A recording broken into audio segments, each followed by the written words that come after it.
శివ శివమూర్తివి గణనాదా నువ్వు శివుని కుమారుడవు గణనాదా శివ శివమూర్తివి గణనాదా నువ్వు శివుని కుమారుడవు గణనాదా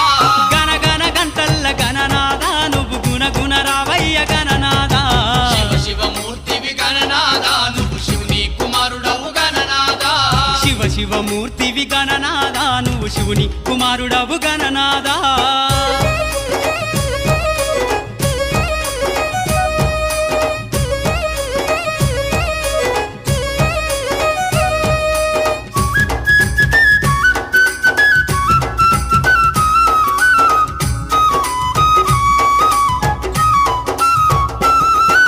పాలు పండ్లు తెచ్చినాము గణనాదా నీకు పాశ